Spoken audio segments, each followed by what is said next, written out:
अस्सलाम वालेकुम, welcome back to my channel Taraf Khan vlogs. I hope आप सब लोग बिल्कुल ठीक ठाक होंगे। अल्लाह का शुक्र है मैं भी बिल्कुल ठीक हूँ और अल्हम्दुलिल्लाह अल्लाह रब्बुल इज़्ज़त ने एक और दिन देखना नसीब फरमाया। बच्चे मेरे स्कूल जा चुके हैं, रूटीन के मुताबिक हमारे काम शुरू हो चुके हैं और आज मैंने सारे बेड्स की शीट्स चेंज करवानी थी। और जब सारे बेड्स की शीट्स चेंज होनी हो वो एक बंदे का काम नहीं होता, उसमें दो बंदों को ही मिलकर करना पड़ता है ताकि ज़रा जल्दी हो जाए। तो मैं और मेरी हेल्पर मिलकर सारी शीट्स चेंज करेंगे। अभी तो ऐसे था कि क्योंकि ज़ाहिर है एक बंदे ने फ़ोन पकड़ना था और दूसरे ने काम करना था ताकि आप लोगों को भी दिखाया जा सके ना भाई कि क्या हो रहा है, कैसे हो रहा है।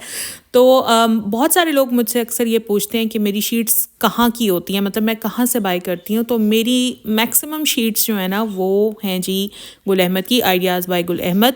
और मुश्किल से कोई 2-3 बेडशीट्स ऐसी हैं जो मैंने लोकल बाय की थी आज से कोई 2 साल पहले। लेकिन ऐसा नहीं है कि लोकल जो आप बाय करते हैं उसका कपड़ा अच्छा नहीं होता, बहुत अच्छा कपड़ा होता है। लेकिन जो डिज़ाइंस होते हैं, जो कलर्स होते हैं ना, वो मुझे गुल अहमद के ही अच्छे लगते हैं, इसलिए मैं इन्हीं से ही बाय करती हूँ। आजकल तो वैसे हर छोटे से छोटे शहर में भी तमाम आउटलेट्स अवेलेबल हैं, लेकिन फिर भी अगर कोई जगह ऐसी है जहाँ पर आउटलेट अवेलेबल नहीं है गुल अहमद का, या आप लोग जा नहीं सकते, तो फिर आप ऑनलाइन भी ऑर्डर कर सकते हैं। उनकी वेबसाइट पर जाएं और ऑनलाइन ऑर्डर कर लें। अच्छा, जैसे कि मैंने अपने 2 व्लॉग्स सर्दियों से रिलेटेड बनाए, जैसे कि हमारा मौसम चेंज हो रहा है, तो मैंने 2 व्लॉग्स बनाए थे जिसमें एक तो मैंने सर्दियों से रिलेटेड अपनी तमाम तैयारियां दिखाई थी कि क्या तैयारियां मेरे घर में होती हैं, और दूसरा व्लॉग मैंने बनाया था कि खाने पीने की क्या तैयारियां सर्दियों के हवाले से मैं करती हूँ। दोनों व्लॉग्स आप लोग बहुत पसंद कर रहे हैं, जिसके लिए I am really really very thankful to all of you. और दोनों के लिंक्स मैं डाल रही हूँ डिस्क्रिप्शन में, अगर आप लोगों ने अभी तक नहीं देखे तो आप जाकर देख सकते हैं। मैंने सोचा कि आज 3rd व्लॉग क्यों ना इस चीज़ पर बनाया जाए कि जब सर्दियाँ आती हैं और हमारे बच्चे सर्दियों में जो सफ़र करते हैं कोल्ड एलर्जी से, तो उसके ऊपर मैं आपके साथ अपना एक्सपीरियंस शेयर करती हूँ। अच्छा, सबसे पहले तो मैं आप लोगों को एक डिस्क्लेमर दे दूँ कि I am not a doctor, I am a mother, और बीइंग अ मदर मैंने जो कुछ एक्सपीरियंस किया तो वही मैं आप लोगों के साथ इस व्लॉग में शेयर करूँगी, और थोड़ा सा आप लोगों को गाइड भी करूँगी कि ऐसी सूरत में को हमने कैसे डील करना है। देखिए, मेरे जब दोनों बच्चे छोटे थे ना, तो जैसे ही सर्दियाँ शुरू होती थी, लाइक अक्टूबर का सीज़न आता था, तो मेरे बच्चों को ज़ुकाम स्टार्ट हो जाता था, नज़ला ज़ुकाम जो भी है वो स्टार्ट हो जाता था। और ये नज़ला ज़ुकाम इतना लंबा चलता था ना, समटाइम्स तो 1-1 महीना हो जाता था, और फिर ये होता था 1 महीने के बाद कोई 10 दिन सुकून के गुजरते थे और उसके बाद फिर नज़ला ज़ुकाम का अटैक हो जाता था। तो डॉक्टर्स ये कहते थे कि बच्चे स्कूल जाते हैं, वायरस लेकर आते हैं, इसलिए इनको प्रॉब्लम हो जाती है। तो मैं कहती थी कि यार गर्मियों में भी तो बच्चे स्कूल जाते हैं ना, तो क्यों नहीं प्रॉब्लम होती। बेशक बच्चे स्कूल से वायरस कैरी करके लाते हैं, लेकिन ये जो इतने लंबे अरसे के लिए बच्चों का नज़ला ज़ुकाम चल रहा है, ये किस टाइप का वायरस है जो ख़त्म होने में ही नहीं आता। वायरस का तो वैसे पीरियड जो होता है वो 11 से 12 दिन का होता है, जो उसका लाइफ साइकिल होता है, उसके बाद वो ख़त्म हो जाता है। तो मैं उस वक्त ये सोचती थी कि ये कैसा वायरस है मेरे बच्चों को हो गया जो ख़त्म होने में ही नहीं आता। और यकीन करें, पूरी सर्दी दोनों मेरे बच्चे बीमार रहते थे, और बच्चों के बीमार होने की वजह से मैं और मेरे हस्बैंड बहुत ज़्यादा अपसेट रहते थे। बाहर आना जाना हम बंद कर देते थे, यही डर लगा रहता था बच्चों को ठंड ना लग जाए, सर्दी ना लग जाए। सारी चीज़ें ट्राई कर ली, सारे डॉक्टर्स को दिखा दिया, सारे ENTs को दिखा लिया, लेकिन कहीं से कोई फ़ायदा नहीं होता था। सारे टोटके जो बताता था, ऐसे कर लो, ये खिला दो, कोई कहता था अदरक के रस में काली मिर्च मिलाकर खिला दो, कोई कहता था शहद में ये मिलाकर, सब कुछ ट्राई कर लिया मगर कोई फ़र्क नहीं पड़ता था, क्योंकि बच्चों को कोल्ड एलर्जी का मसला था, मतलब उन्हें ठंड से एलर्जी थी। अच्छा, उसमें फिर बच्चों को मैं बिल्कुल फुली कवर्ड रखती थी हर तरह से, लेकिन फिर भी पता नहीं कहाँ से, क्योंकि जाहिर है पूरा एनवायरनमेंट ही सर्दी से भरा हुआ होता था, क्योंकि सर्दी का सीज़न था ऑब्वियसली, तो ठंड तो लगनी ही थी। तो कहने का मतलब सिर्फ ये है कि अगर आपके बच्चों को अब ये कोल्ड एलर्जी का मसला है और आपको पता है कि आपके बच्चों को कोल्ड एलर्जी है और सर्दियाँ आते ही आपके बच्चों को नज़ला ज़ुकाम हो जाता है, तो आपने कुछ एहतियातें करनी हैं, ठीक है। एक तो जैसे ही मौसम चेंज होता है ना, थोड़ा सा भी चेंज होता है, लाइक हम बड़े हैं, हमें अभी लग रहा होता है कि नहीं अभी ठंड नहीं आई, अभी गर्मी है, लेकिन बच्चे क्योंकि नाजुक होते हैं, उनके लिए वो जो थोड़ा सा चेंज होता है ना वेदर में, वो भी काफ़ी होता है। तो बच्चों को ना आप नीचे शर्ट के नीचे वेस्ट पहनानी शुरू कर दें, वेस्ट या बनियान नीचे पहनानी शुरू कर दें, ताकि उनकी चेस्ट कवर हो जाए, ठीक है। और अगर गाड़ी नहीं है आपके पास, आप बाइक पर बाहर निकलते हैं, तो रात में बच्चों को लेकर जाना अवॉइड करें, बाइक्स पर मत लेकर जाएं रात में। हाँ, दिन में ले जाएं, लेकिन रात में मत लेकर जाएं। दूसरा ये कि बच्चों को घर में गर्म चीज़ें दें, जैसे सूप्स बनाएं, शहद का 1 चम्मच डेली बच्चे को दें। बॉयल अंडा खिलाएं बच्चों को, दिन में खिला दें या रात में। अक्सर बच्चों को नहीं डाइजेस्ट होता तो बेहतर है कि दिन में खिला दें और काली मिर्चों के साथ खिलाएं, ठीक है। काली मिर्चें और नमक डालकर फिर बच्चों को अंडा खिलाएं। मेरे घर में तो हमेशा से ये होता था कि जैसे ही अक्टूबर आता था ना तो मैं तो रात को सूप्स बनाना शुरू कर देती थी, क्योंकि मेरे बच्चों को प्रॉब्लम थी। तो मैं कोशिश करती थी कि रात में मैंने बच्चों को ज़्यादा नहीं मगर 1-1 बोल मैंने सूप का देना ही देना है। बल्कि मेरे जो साथ वाले नेबर से मेरी फ्रेंड्स थी वो मुझ पर हंसा करती थी कि अभी तो ठंड आई भी नहीं है, तुमने अभी से देना शुरू कर दिया सूप। तो मैं उनको कहती थी कि मेरे बच्चों को ये प्रॉब्लम है, लेकिन वाकई ऐसा ही है कि जिस चीज़ से आप खुद सफ़र कर रहे होते हैं ना, दूसरा उस चीज़ को अंडरस्टैंड नहीं कर सकता कभी भी। सर्दियों में बच्चों को नीम गर्म पानी पिलाएं। फ्लास्क ले लें, जैसे मेरे 2 बच्चे थे ना तो मैंने दोनों बच्चों की सेपरेट फ्लास्क ली हुई थी और मैं वो फिल करके रख देती थी और बच्चों को इनकरेज करती थी कि बार बार पानी पिएं। और मैं उसमें नीम गर्म पानी रखती थी, वो पूरा दिन उसी तरह नीम गर्म ही रहता था, क्योंकि सर्दियों में पानी बहुत ठंडा हो जाता है। और जिन बच्चों को ये मसला हो तो उनके लिए फिर वो ठंडा पानी पीना जो है वो ठीक बात नहीं है, क्योंकि उनकी चेस्ट जकड़ी जा सकती है, बलगम हो सकता है चेस्ट में। तो नीम गर्म पानी अपने बच्चों को सर्दियों में दें। अभी नहीं, लेकिन जब सर्दियां आ जाएं तो नीम गर्म पानी अपने बच्चों को दें। अच्छा, अगर बच्चे अगर जो शांदा ले सकते हैं तो जो शांदा भी हमें देना चाहिए। जैसे मेरे बच्चे नहीं पीते थे जो शांदा बिल्कुल भी, लेकिन तरब जब 5-6 साल की हुई ना तो मैं थोड़ी सी चाय के अंदर तरब को थोड़ा सा जो शांदा डालकर वो दे देती थी।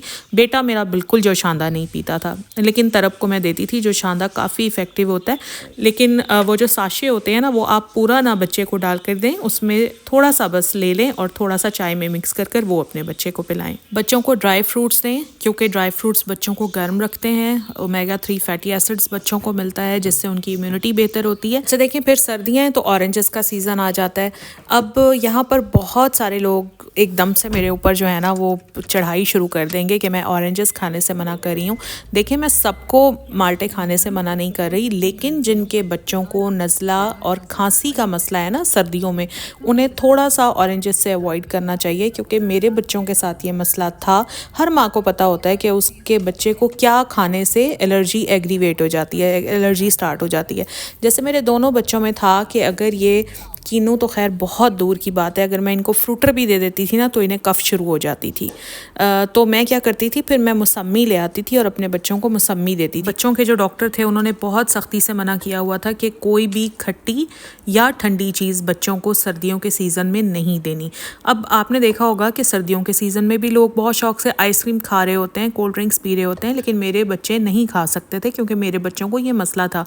जैसे मैं आपको एक छोटी सी बात बताऊँ कि मेरा भतीजा है, उसको चॉकलेट खाने से प्रॉब्लम स्टार्ट हो जाती है। वो चॉकलेट खाते तो उसको कफ स्टार्ट हो जाती है।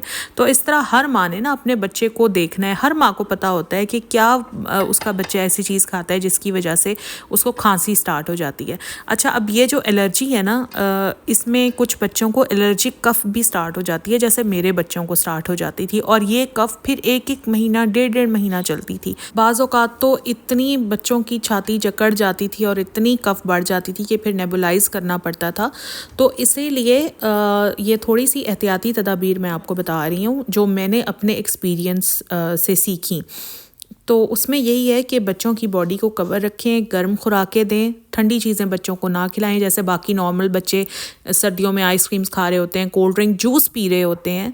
अच्छा, फिर स्ट्रॉबेरीज़ खा रहे होते हैं, ऑरेंजेस खा रहे होते हैं, लाल अनार जो खट्टे वाले होते हैं वो खा रहे होते हैं। वो आपने अपने बच्चों को नहीं देना, क्योंकि आपके बच्चे को प्रॉब्लम है, दूसरे के बच्चे को प्रॉब्लम नहीं है। 2 बच्चे कभी भी एक जैसे नहीं हो सकते। अच्छा, और जहाँ तक मेडिसिन्स की बात है तो मेरे बच्चों को ज़्यादातर एंटी एलर्जी ही चलती थी, क्योंकि एलर्जी का इशू होता था, इसलिए एंटी एलर्जी सिरप्स ही चलते थे। अच्छा, उसमें आप ये कोशिश करें कि अपने बच्चों को ऐसे एंटी एलर्जी सिरप्स ना दें जिसमें नींद होती है, जो सेडेट कर देते हैं, क्योंकि मासूम बच्चे हैं, इन्होंने स्कूल भी जाना होता है। तो मतलब इतनी नींद के साथ कैसे वो बेचारे स्कूल भी अटेंड करें, फिर नज़ले खांसी को भी वो बेयर करें। तो जब भी आप अपने डॉक्टर के पास जाएँ ना, उन्हें कहें कि ऐसे सिरप्स आपको बताएं जो कि बच्चे को सेडेट ना करें, जिससे बच्चे को नींद ना आए। वैसे तो मुझे भी काफ़ी पता है, लेकिन मैं आपको बता इसलिए नहीं रही हूँ कि I am not a doctor, बच्चे को हमेशा किसी अच्छे डॉक्टर के पास लेकर जाएं ताकि वो आपको सही और अच्छी मेडिसिन दे सकें, अच्छे तरीके से गाइड कर सकें। रात को सोने से पहले थोड़ी सी विक्स ले लें, बच्चे की चेस्ट पर लगा दें, उसकी नेक पर लगा दें और उसके जो बैक होती है वहाँ लगा दें।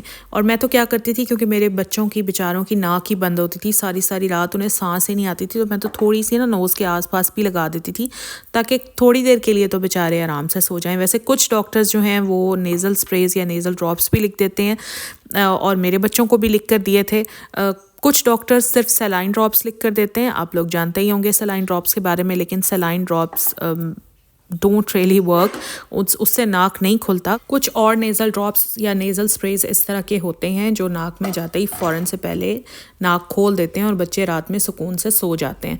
तो अगर आप लोग डॉक्टर के पास जाएं तो आप लोग अपने डॉक्टर से इन ड्रॉप्स के बारे में भी पूछ सकते हैं, और अगर आपके डॉक्टर्स बेहतर समझते हैं तो वो आपको सजेस्ट भी कर देंगे। एक और चीज़ मैं आपको कहूँगी कि बच्चों को ठंडे फर्श पर मत चलने दें, उन्हें जूते पहना कर रखें, और अगर बच्चा बहुत छोटा है, जूते नहीं पहनता है, तो एटलीस्ट डबल सॉक्स पहना कर रखें। आप लोग कहेंगे कि अभी ऐसा मौसम नहीं है, क्यों पहनाएं, लेकिन यकीन करें ये उन्हीं के लिए बेहतर है। एक और चीज़, अगर डॉक्टर्स आपको सजेस्ट करते हैं कि बच्चे के नाक में गदूद हैं, एडेनॉइड्स हैं, इसका ऑपरेशन करवा लें, या फिर टॉन्सिलाइटिस बच्चे को बार बार होता है, इसका ऑपरेशन करवा लें, तो आपने किसी और डॉक्टर से सेकंड ओपिनियन ज़रूर लेना है। क्योंकि मेरे बच्चों के साथ भी ये हुआ था, मेरे बेटे को टॉन्सिलाइटिस बार बार होता था, तो एक डॉक्टर ने हमें ये सजेस्ट किया था कि अगर हम इसके टॉन्सिल्स ही निकलवा दें तो मसला ही ख़त्म हो जाएगा, लेकिन ऐसा नहीं होता, क्योंकि मेरे बेटे को टॉन्सिलाइटिस एलर्जिक राइनाइटिस की वजह से होता था।